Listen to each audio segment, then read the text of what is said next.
Mais ok, on peut avancer vers notre deuxième joueur du jour. Je te propose qu'on passe sur Keegan Murray alors. Keegan Murray, je te fais le topo vite fait. 34 minutes par match, 77 matchs pour Keegan Murray cette année. 98 de true shooting plus, donc moins 2%, 98 pour la 100, moins 2% relatif à la moyenne qu'on fixe à 100, moyenne au scoring individuel évidemment, d'efficacité, sur un volume de 18% d'usage, donc un volume qui est pas non plus très gros, hein, pas si grand que ça, 18%. Et pour te lancer, c'est vrai j'ai l'impression qu'on est un peu comme tout le monde à Sacramento sur une saison un peu légèrement décevante. Il y a un peu, ouais, cette déception parce que la saison rookie était quand même super intéressante, d'autant plus que la saison collective de Sacramento avait été très bonne. Mais c'est vrai que là, cette année, on l'a vu opérer un petit changement dans son jeu où il s'est pas limité que à ce rôle de spot-up shooter, mais Ouais, il a essayé de prendre davantage la balle pour lui. On l'a vu prendre davantage de pull-up à mi-distance où je pense qu'il se cherche encore sur ça, hein, parce que en termes de pull-up par match, il est passé de 1,1 à 3,1 pull-up tentés par match. Sauf que dans le même temps, il y a eu une baisse de l'efficacité. ouais. Si on prend l'efficiency field goal percentage, il est passé de 52% à 44%. Donc c'est vrai que pour l'instant, je pense qu'on est quand même sur un joueur qui avait un rôle la saison dernière, qui là essaye de voir s'il peut aller plus loin que ce rôle-là. Et c'est ce qui explique, je pense, aussi cette baisse d'efficacité, parce que justement, il prend des tirs qui sont un peu plus compliqués, où il doit créer par lui-même plus que la saison dernière. Oui, oui, non, mais je pense que c'est ça, hein, bon, après, à quel point est-ce qu'on doit être déçu ou pas par rapport au potentiel, mais tu vois, c'est vrai que pour moi, c'est un peu le type de joueur qui débarque en NBA, déjà un peu plus vieux, euh, avec pas tant que ça de potentiel et de marge de progression, pas énormément en tout cas, mais qui en fait est déjà un produit fini en un sens, et qui est déjà, d'ailleurs on l'a vu l'an dernier, il débarque et en tant que rookie, c'est déjà un mec qui est, d'ailleurs qui calibre au top 100 et qui est de suite valuable dans des bonnes équipes, quoi, dans une bonne équipe compétente. Donc pour moi, il y a un peu ce truc où il n'y a pas non plus beaucoup de potentiel, mais parce que déjà il arrive très fort. Et c'est vrai que encore cette année, on a vu, voilà, c'est typiquement le mec qui va pas être une tête d'affiche, assez peu créateur, mais qui en fait fait quand même pas mal de choses bien, hein, du genre le spacing, du genre la défense. On pourra tout détailler, mais là, comme tu dis, la nouveauté, c'est qu'on l'a un peu plus testé sur cet aspect de création et que ça a pas trop marché. Donc le déchet, entre guillemets déchet, d'efficacité comparé à l'an dernier où il était plus efficace que la moyenne et c'était pas mal, et que là il est un peu moins. Bon, ça change pas des tonnes, mais on va dire que cette perte d'efficacité, elle vient aussi du fait que on l'a un peu plus testé, mais bon, pas non plus des tonnes, quoi, tu vois, parce qu'on est encore au global sur 84% de ces paniers qui étaient assistés. Donc, on n'a pas non plus une métamorphose complète, c'est juste qu'on a un peu testé, mais ça n'a pas trop marché. Mais voilà, au-delà de cette légère déception, peut-être, je sais pas comment les fans des Kings, ce qu'ils espèrent en termes de potentiel long terme, je pense que ça va pas beaucoup bouger, mais qu'en fait, on a un mec qui, en fait, même s'il reste en l'état, c'est quelqu'un qui est à ce point déjà intéressant, parce que ce combo de défense de bon niveau, plus le shoot aussi, parce qu'on l'a même pas encore trop précisé, mais c'est d'abord et surtout un shooter à 3 points qui est hyper précieux, parce que un shoot qui est assez varié, en fait. Ouais, c'est ça. Déjà, ce qui est marrant, c'est que son meilleur match de la saison, c'était contre Utah en décembre. Il avait inscrit 47 points à 12 sur 15 de loin. Ouais. Et je sais pas si tu te souviens, mais c'était un match où il en avait mis, je crois, 11 consécutifs. 11 tirs à 3 points consécutifs. Enfin, vraiment un moment où il avait pris chaud. Et je trouve que ça symbolise aussi quand même le jeu de Keegan Murray, parce que même si on voit qu'il essaye de prendre des tirs un peu plus compliqués par lui-même, au final, ça reste quand même ça reste un shooter d'élite qui est, à minima, sera un rôle d'ailier 3&D, qui va tirer dans les corners ou quoi que ce soit, et qui peut être très bon dans ça. Même là, cette saison, il y a une baisse d'efficacité par rapport à l'année dernière à 3 points, mais honnêtement, c'est pas non plus si catastrophique que ça, parce que là, cette année, il est à 35,8% à 3 points. C'est pas élite, mais on est presque au niveau de la moyenne NBA. Donc, je trouve que déjà ça, c'est super rassurant, et c'est également un joueur qui, dans le système Kings en tout cas, est assez bon, je trouve, off-ball, parce que il fait ses coupes vers le cercle dans le bon timing, où sa relation avec Sabonis, elle est super pour ça. Et je pense que c'est ça, en fait. À minima, t'as une quatrième option, enfin, de ton équipe, la quatrième option offensive. Et à voir si maintenant il peut aller au-dessus. Mais c'est vrai que, comme tu dis, vu que c'est déjà un joueur qui est à 24 ans, si je me trompe pas, et que forcément, il a peut-être une marge de progression qui est plus réduite. mais en l'état actuel des choses, ça reste quand même un super joueur, un titulaire d'une équipe compétitive en NBA. Ouais. Non, mais tu vois, au niveau du 3 points, effectivement, en fait, il a 36%, c'est pas cata, mais c'est juste que l'an dernier, il avait débarqué, il avait fait un 42%. Donc, C'est clairement, ça. un chiffre d'élite, enfin, hyper impressionnant. Et ça avait aussi contribué à cet aspect de très valuable, très précieux dès son arrivée, en fait, hein, ce shoot plus défense. Et donc là, on est passé de 42%, qui était génial, à 36%. Bon, je pense que son vrai niveau est sans doute un peu entre les deux, et à mon avis, on est sur un mec qui est, enfin, entre les deux, mais plutôt côté élite, hein, à mon sens, hein. Tu vois, je pense qu'on a à terme un vrai shooter à 40%, assez facilement, peut-être pas, mais de manière assez probable. Le truc, c'est que, en fait, il y a aussi une question de sélection de tir là-dedans. Parce que c'est pas que de l'efficacité. Tu regardes les catch and shoot à 3 points, ça s'est pas effondré autant, quoi. C'est passé de 41 à 38. Et au général, il est à quoi? T'as dit combien? 35, 35,8, 36. Donc voilà, Oh je oui, pense c'est qu'il y a, 36, ouais. c'est ça, ouais. En fait, le truc, c'est qu'il a aussi tenté plus de pull-up à 3 points cette année. Donc, c'est aussi pour là-dessus, il faut arriver à décortiquer et pas juste prendre le simple pourcentage qui baisse d'une année à l'autre. Il faut voir aussi que, bah oui, il baisse aussi parce qu'il prend des tirs un peu plus compliqués. Et bon. Après, est-ce que c'est rentable?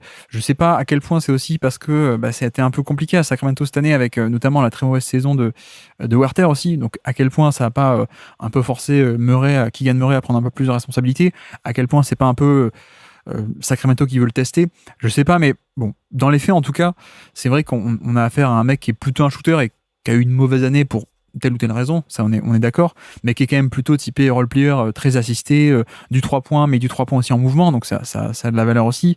Et l'autre truc que j'aime pas des tonnes, mais ça fait aussi partie du profil limité en un sens, en tout cas qui est pas créateur, c'est que il fait assez peu de drive en fait, hein. C'est ça qui est un peu dommage, c'est que on a affaire à un mec qui est assez grand, assez long, mais tu vois, on est à peine à 4 drives par match sur cette année. Et le problème vient aussi du dribble, en partie. Alors, on peut parler d'agressivité également en finition, mais il y a aussi le fait que le dribble est quand même pas si fonctionnel que ça. Et c'est peut-être ce truc qui peut-être le limite encore un peu à bah, je suis principalement un shooter et un role player. C'est que ce drive est quand même pas. Quand il en fait, il est relativement efficace, mais parce qu'en fait, il en fait assez peu, il en fait que quand le chemin est complètement ouvert, quoi. Donc c'est un peu. Je me demande aussi à quel point il y a un peu de valeur à aller chercher, mais en tout cas, en l'état, on peut dire que c'est pas trop sa force le drive, quoi. Ouais, c'est ça. Ben, c'est vrai que comme tu dis, le dribble est pas élite, et il y a également, mais il a pas non plus un premier pas explosif. Donc, ce qui fait que, ben, vu que le défenseur reste collé à lui quand il part en dribble, ben, c'est à ce moment-là que, au lieu d'aller au cercle, il fait davantage de pull-up. Et ben, quand on regarde sa fréquence de tir au cercle, elle a diminué par rapport à l'année dernière. Donc, il est passé de 24% à 20%. Donc, 20% de tirs au cercle sur son poste, c'est 19e centile. Donc, c'est très faible. Et en plus, je rajoute, hein, il a très très peu de lancers francs. Il provoque très Ah peu de oui, lancers oui, francs. Donc à englober aussi avec les tirs au cercle, c'est que c'est qu'il provoque pas de faute, quoi. c'est ça, il provoque pas de faute et bah, ce qui fait que bah, forcément ça limite un peu pour plus tard et son rôle futur. Et c'est vrai que moi j'ai du mal peut-être à le voir comme quelqu'un qui un jour peut être un très bon driver, sanctionner les aides en allant au cercle. Mais c'est à minima c'est ça ce shooter extérieur ou quoi que ce soit et peut-être qu'à terme il peut devenir une sorte de Andrew Wiggins, hein, alors avec quand même des changements, hein. Wiggins version Warriors avec quand même quelques différences dans son jeu. Mais je pense que c'est vers ce rôle-là qu'il doit essayer de tendre. Et alors la défense, qu'est-ce que tu penses de la défense? À quel point tu le trouves bon en défense ou pas? Moi, j'aime beaucoup ses rotations off-ball, surtout depuis le corner opposé où il a de très bons instincts, mais pour l'instant, c'est encore perfectible parce que il y a des fois son placement qui est pas bon ou on le voit avec le placement de ses pieds où c'est pas toujours idéal ou peut-être il arrive avec une demi-seconde de retard ou justement une demi-seconde trop tôt, ce qui fait que l'attaquant peut s'ajuster à son aide ou quoi que ce soit. Mais globalement, je trouve que c'est quand même un joueur qui off-ball est assez intéressant et qui est sur la balle plutôt bon où il a des attributs physiques qui sont très intéressants. Donc il fait 2,03 m pour 211 cm d'envergure. Donc c'est super et il a un bon jeu de jambes qui lui permet de pas être ciblé par les extérieurs, par les petits adverses quand il y a des switches.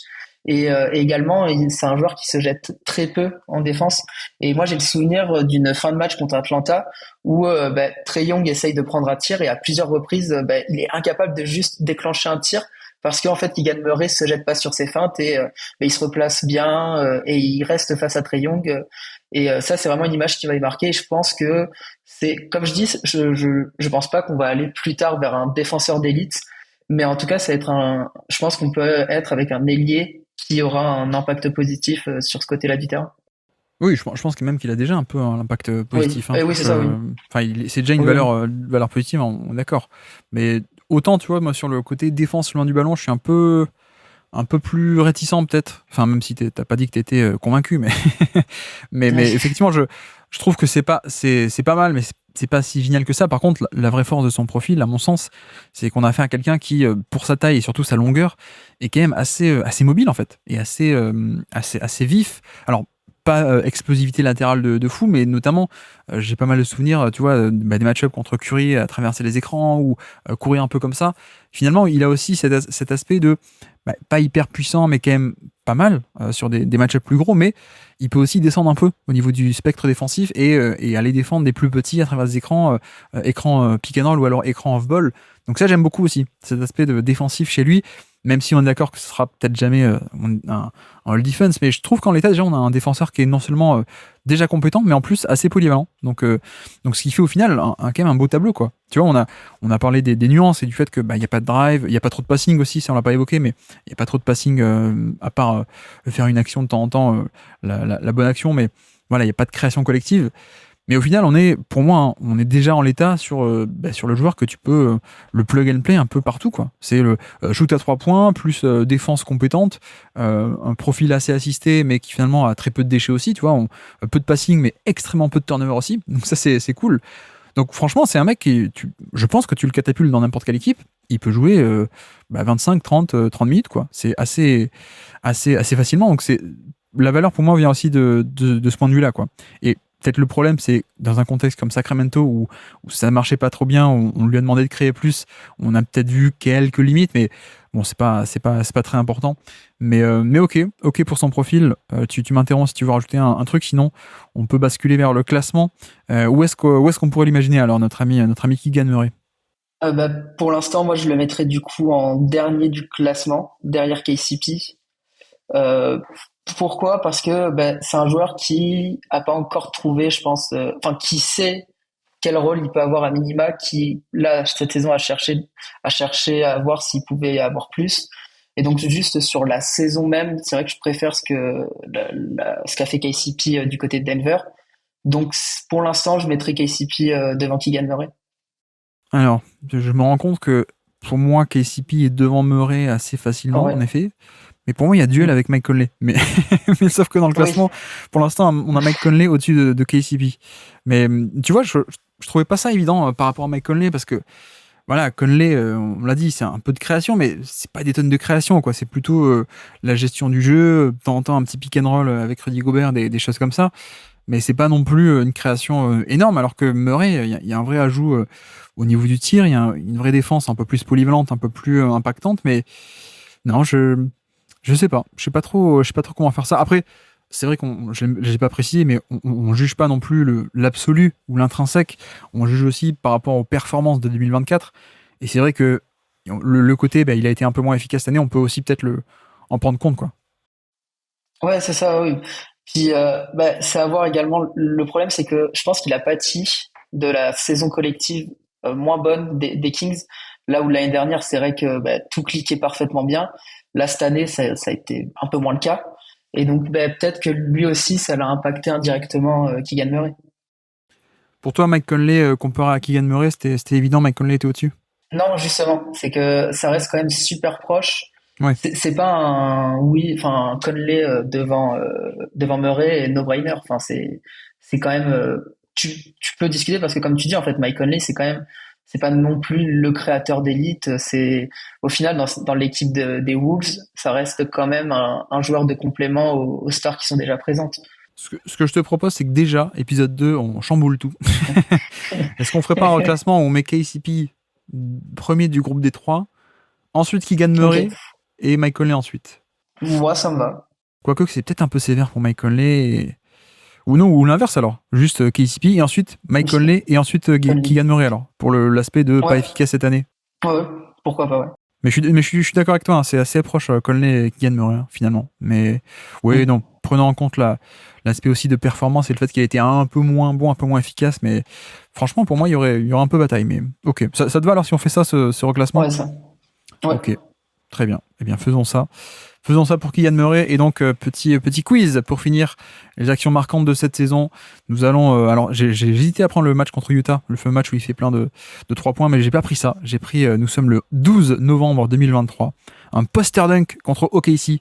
Peut-être tu auras cette action en tête ou pas, cette image en tête. Mais donc, qui est sur le terrain au moment de ce poster dunk de Keegan Murray contre le Thunder? De'Aaron Fox. Fox n'est pas sur le terrain, non. Domantas Sabonis. Sabonis, oui. Qui est-ce qui pourrait avoir été là? Harrison Barnes. Harrison Barnes, oui, en effet. J'ai un doute si Malik Monk est là, parce que je crois que Malik Monk... Ah non, c'est la fin de saison qu'il... Ah, ok, bon, il était pas là. C'est ni Fox, ni Malik Monk. Donc, Keon Ellis. Exactement, c'est Keon Ellis, ouais, tout à fait. Et Kevin Huerter. Exactement, Kevin Huerter aussi est sur le terrain côté Sacramento. Et donc côté OKC alors Shai. SGA, ouais, tout à fait, ouais. Ok, Chet. Ouais. Chet Holmgren. Jalen Williams. Oui, tout à fait. Lugensdort. Oui. Et Josh Giddey. Exactement, ouais, tout à fait. C'est le classique, hein. Classique. Merci d'avoir écouté cet extrait. S'il vous a plu, l'émission complète est disponible en description et on se donne rendez-vous sur le feed principal du Basket Lab pour l'intégralité des podcasts. À bientôt.